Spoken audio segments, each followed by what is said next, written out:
Okay, the next part of this chapter, that is chapter is financial statement is financial analysis. Okay, financial statement म्हणजे तुम्हाला already सांगितलं आहे की financial स्टेटमेंटमध्ये म्हणजे काय, फायनान्शियल स्टेटमेंट म्हणजे ओनली 2 स्टेटमेंट्स. फायनान्शियल स्टेटमेंट हे फक्त 2 स्टेटमेंट असतात. म्हणजे कुठले कुठले, प्रॉफिट अँड लॉस अकाउंट आणि बॅलन्स शीट. ओके, हे 2 स्टेटमेंट म्हणजे फायनान्शियल स्टेटमेंट असतात. प्रॉफिट अँड लॉस अकाउंट मी तुम्हाला सांगितलं कसं प्रिपेअर करायचं आहे. प्रॉफिट अँड लॉस अकाउंटमध्ये मेजर काय असतं की 2 साईड असतात, एक डेबिट आणि क्रेडिट. जे काही लॉस झालं आहे कंपनीला ते कुठं लिहिणार आपण, डेबिट साईडमध्ये. जे काही प्रॉफिट झालं आहे ते कुठं लिहिणार, क्रेडिट साईडला. ओके, सो हे प्रॉफिट अँड लॉस अकाउंट आपण कधीही प्रिपेअर करू शकतो. त्याच्या उलट बॅलन्स शीट हे कधी प्रिपेअर करतात, balance sheet it is prepared on the last date of financial year.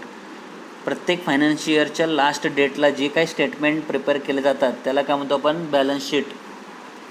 तर हे 2 स्टेटमेंटचं ॲनालिसिस करणे म्हणजे काय, त्याचे जे काही फिगर्स असतात त्याच्यामध्ये जे काही, कधी कधी मी तुम्हाला सांगितलं की फिगर्स मॅन्युप्युलेट करतात, वाढून दाखवतात, ते चेक करण्यासाठी फायनान्शियल ॲनालिसिसचा उपयोग होतो. Financial analysis is the evaluation of facts and figures for better understanding of financial position. त्याचे ऑब्जेक्टिव्ह काय आहेत, to know the nature and extent of assets. तुमच्याकडे जे काही ॲसेट्स आहे, प्रॉपर्टी आहे, ते रिअल आहे की नाही. To know whether the firm is doing well. तुमचं जे काही बिझनेस आहे ते व्यवस्थित परफॉर्म करतं आहे का. Next, to know the comparison with the past. मागच्या वर्षी प्रॉफिट झालं होतं, यावर्षी लॉस झालं आहे, किंवा मागच्या वर्षी लॉस होतं, यावर्षी प्रॉफिट झालं आहे, हे फायनान्शियल ॲनालिसिस कळतं. To know the profit and loss of the firm. Okay, ह्या 4 गोष्टीमुळे आपल्याला फायनान्शियल ॲनालिसिस करता येतं. ठीक आहे. आता फायनान्शियल ॲनालिसिस करण्याचे there are 4 methods of doing financial analysis. First is comparative financial statement. तर comparative financial statements means what, here the figures. Okay, जे काय आपण फायनान्शियल स्टेटमेंटमध्ये फिगर्स ॲड करणार, ते फिगर्स मागच्या वर्षी सेम होते का, मागच्या वर्षी प्रॉफिट झालेलं पण यावर्षी पण प्रॉफिट आहे का. This statement contains figures of 2 or more years which gives comparison and indicates the performance of the firm.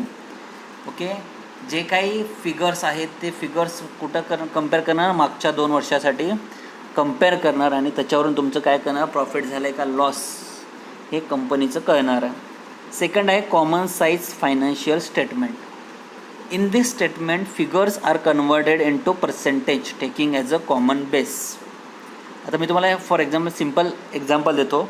समजा तुमच्याकडे 10 कंपनीचे 10 टॅबलेट्स आहेत. एखाद्या कंपनीचे टॅबलेट जास्त विकले गेले म्हणजे काय, की जास्त विकले गेले म्हणजे तुमच्याकडे भरपूर प्रॉफिट झालं. समजा तुम्हाला 5,000 रुपये प्रॉफिट झालं, ते 5,000चं काय करायचं, तुम्हाला 100% पकडायचं आणि ते 100% पकडून बाकीच्या तुम्हाला कंपनीचे पर्सेंटेज काढायचे किती प्रॉफिट झालं आहे. सो ह्याच्यामध्ये काय करतात, फिगर्स कन्वर्टेड कशामध्ये करतात, पर्सेंटेजमध्ये करतात. Okay, that is called as common size financial statement. Fund flow analysis म्हणजे काय, फंड फ्लो म्हणजे काय, ह्याच्यामध्ये it indicates the source from which the capital was obtained and where it is utilized. तुम्ही जे काही कॅपिटल, जे काही मनी तुमच्या कंपनीमध्ये कुठून येतं आणि कशासाठी वापरलं जातं, हे फंड फ्लो ॲनालिसिसमध्ये कळतं. आणि ratio analysis, last is ratio analysis. Ratio analysis म्हणजे काय, it is a numerical relationship between the 2 items which shows the comparison with the similar ratio of the past. म्हणजे तुमच्याकडे जे काही समजा रिसेंटली 2 आयटम्स तुम्ही घेतलात त्याचं न्यूमरिकल काढायचं आणि तेच काय करायचं, तुम्हाला मागच्या वर्षी त्या 2 प्रोडक्टने किती प्रॉफिट अँड लॉस केला आणि यावर्षी किती केलं आहे ह्याचं रेशो काढायचं आहे. That is called as ratio analysis. Okay, so this is the last part of this financial statement chapter. Financial स्टेटमेंटमध्ये 2 लक्षात ठेवायचं तुम्हाला काय आहे की प्रॉफिट अँड लॉस अकाउंट आणि बॅलन्स शीट ह्यांचं डिफरन्स तुम्हाला लक्षात ठेवायचं आहे. ट्रायल बॅलन्स आणि बॅलन्स शीटमधलं डिफरन्स लक्षात ठेवायचं आहे. ठीक आहे, हे 2 इम्पॉर्टंट आहे.